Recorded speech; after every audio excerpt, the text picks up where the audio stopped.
आदरणीय प्रधानमंत्री जी की प्रेरणा से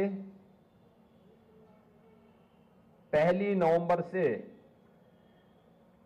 15 नवंबर तक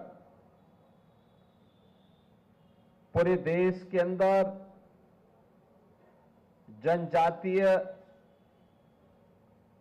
गौरव पखवाड़ा आयोजित किए जा रहे हैं। जनजातीय समुदाय को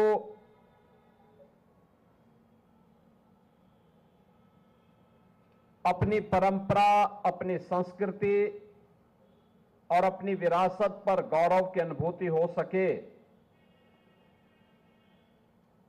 उन्हें समाज और राष्ट्र की मुख्य धारा के साथ ही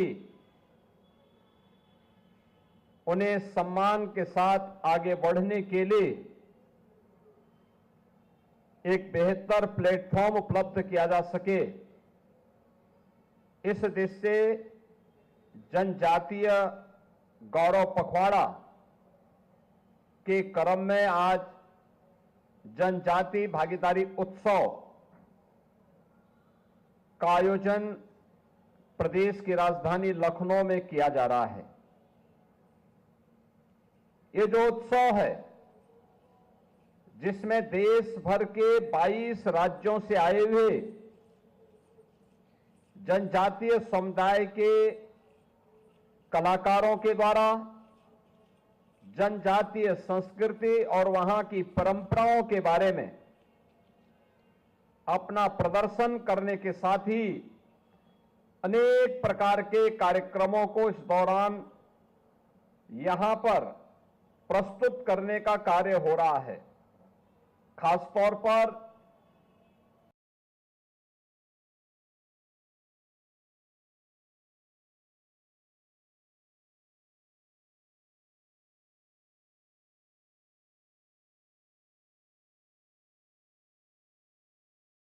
और भाइयों, यह वर्ष हम सबके लिए कई मायनों में बहुत महत्वपूर्ण है। यह वर्ष भारत शिल्पी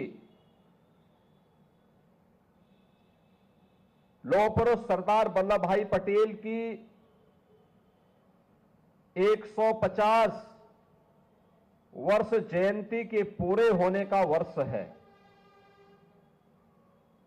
यह वर्ष धरती आबा भगवान बिरसा मुंडा की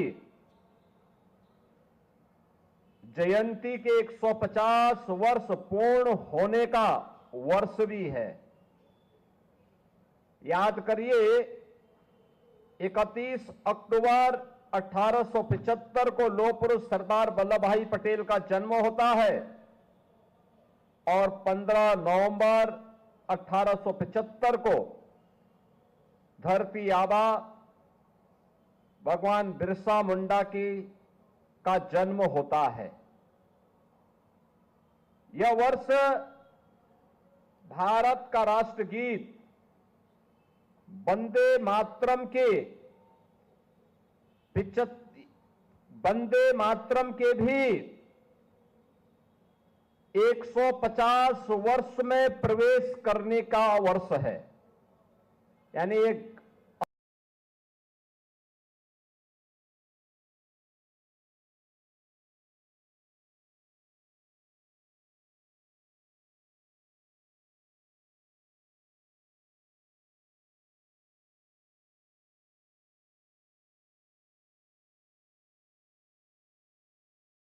बहनों और भाइयों, आप सब जानते हैं, जैसे कि यहां समाज कल्याण मंत्री भी बता रहे थे कि धरती आबा बिरसा मुंडा भारत के स्वाधीनता के पक्षधर थे। इसके लिए उन्होंने अभियान चलाया। तत्कालीन ब्रिटिश गवर्नमेंट ने उन्हें गिरफ्तार किया और मात्र 25 वर्ष की उम्र में उन्होंने रांची के जेल में अंतिम श्वास ली। उन्होंने उस समय जनजातीय समुदाय को एक ही नारा दिया था और वह नारा था अपना देश अपना राज। यानी देश हमारा है तो राज भी हमारा होना चाहिए, विदेशी हुकूमत भारत के अंदर राज न करे।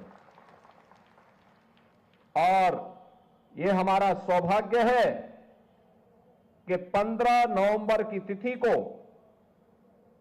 जनजातीय दिवस के रूप में पूरा भारत आयोजित कर सके, इसकी प्रेरणा प्रधानमंत्री मोदी जी ने पूरे देशवासियों को दिया और आज उसी का परिणाम है कि हम एक पूरे पखवाड़े को 1 नवंबर से लेकर के 15 नवंबर तक जनजातीय गौरव पखवाड़ा के रूप में आयोजित कर रहे हैं, जिसमें इन 15 दिनों में जनजातीय समुदाय को विभिन्न प्रकार की योजना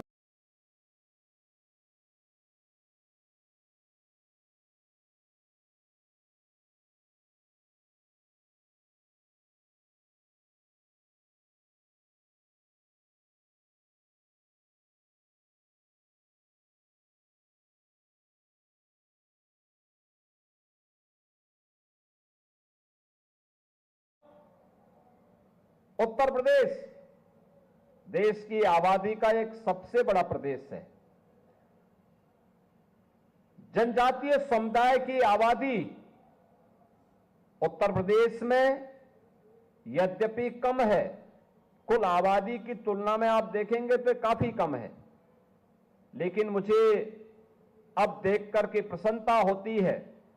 पहले हम सरकारी नौकरी के विज्ञापन निकालते थे तो सरकारी नौकरी के विज्ञापन में अनुसूचित जाति की सीटें पूरी नहीं भरी जाती थी।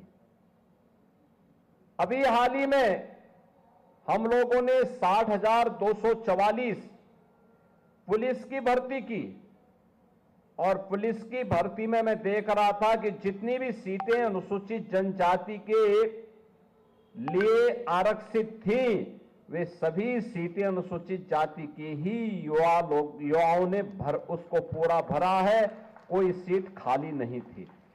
यानी ये चीजें दिखती हैं कि उनकी शिक्षा का स्तर बढ़ा है,